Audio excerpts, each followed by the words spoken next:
Bonsoir tout le monde, bonsoir amis marseillais, bonsoir amis grecs, je ne sais pas, bon, ça m'étonnerait honnêtement d'avoir des grecs.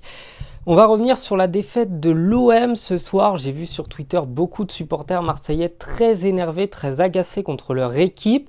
La principale reproche, c'est le fait que l'OM ait dépensé des fortunes et ait fait venir de grands noms à Marseille cette année. On pense à Kondogbia et on pense aussi évidemment à Pierre-Emerick Aubameyang, sans compter le fait que l'OM a quand même Alexis Sanchez, a quand même des joueurs de qualité et que cette équipe elle a été incapable de créer quoi que ce soit ce soir. C'est vraiment, encore une fois, la principale critique que j'ai pu voir sur l'OM.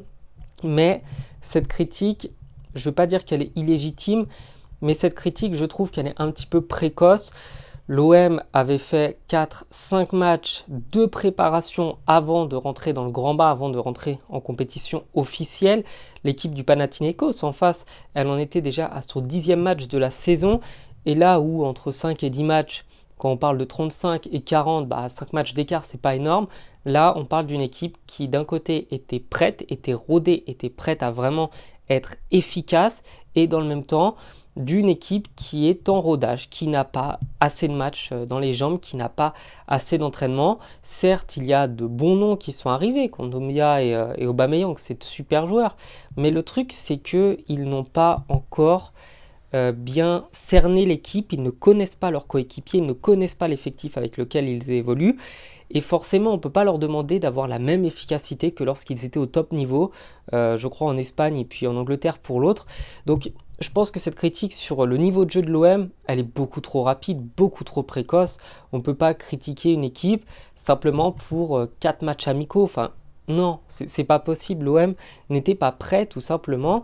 Le Panathinaikos, faut pas oublier non plus, et ça c'est important, que c'est pas une équipe de peintres, à la différence de ce qu'on pourrait penser. C'est pas une équipe de bouseux ou de pecnos qui viennent de découvrir le football. C'est une équipe qui l'année dernière n'a perdu qu'un seul match sur 18 à domicile. C'est une équipe surtout qui a un public qui est très chaud, ce qui fait que forcément quand vous avez un public chaud et une équipe très forte à domicile et qu'en face dans le même temps l'autre équipe n'est pas assez préparée, forcément elle risque pas de gagner.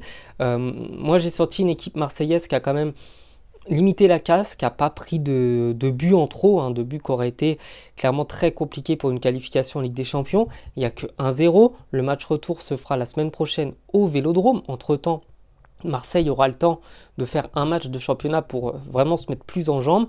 Moi, j'ai aucune inquiétude pour l'OM à ce niveau-là. Je pense que le Panathinaikos, c'est pas non plus une grande équipe. C'est pas un des cadors de cette Coupe d'Europe, loin de là même.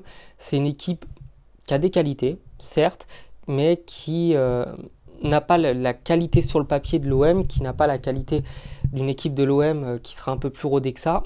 Donc vraiment, laissez-leur le temps, avant de faire des critiques, laissez-leur le temps, laissez-les se connaître, laissez-les apprendre à se connaître, laissez-les apprendre à prendre du plaisir quand ils évoluent les uns avec les autres. Et c'est comme ça que cette équipe de l'OM, elle sera performante.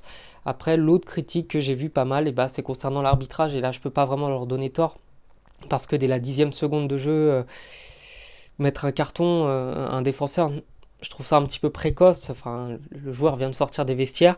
Il n'y a aucune pédagogie. Dans le même temps, il y a eu des petites actions litigieuses où les fautes étaient sifflées contre l'OM, mais elles n'étaient pas sifflées contre le Panathinaikos pour une faute équivalente. Et à l'inverse, des cartons jaunes qui ont été donnés à l'OM qui n'ont pas été donnés au Pana. Bon, voilà, l'arbitrage maison, on est habitué, on sait que ça fait partie du folklore du football. Mais il ne faut pas non plus que ça, ce soit une excuse pour tout et n'importe quoi. Il n'y a pas eu de vol manifeste. Le but du Pana, il est 1000 fois valable et il est très beau d'ailleurs, il faut quand même le saluer. Donc non, franchement, je trouve que c'est trop tôt pour râler sur l'OM. Ils vont s'en sortir, ils vont le gérer. Je pense que match retour, ils vont se débrouiller. Je pense qu'ils vont y arriver, je pense qu'ils vont se qualifier.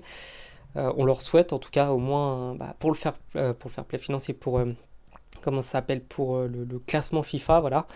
Mais pas d'inquiétude, franchement, soyez rassurés, l'OM va s'en sortir. J'ai zéro crainte à ce niveau-là. Enfin voilà, je vous souhaite de passer une bonne soirée. Je vous dis à bientôt sur la chaîne, du coup sur d'autres débriefs tous les jours. Vous aurez des vidéos sur le foot et puis des débriefs les soirs de match, principalement de l'OM, du PSG, on va pas se mentir. Enfin voilà, passez une bonne soirée encore une fois. Ciao.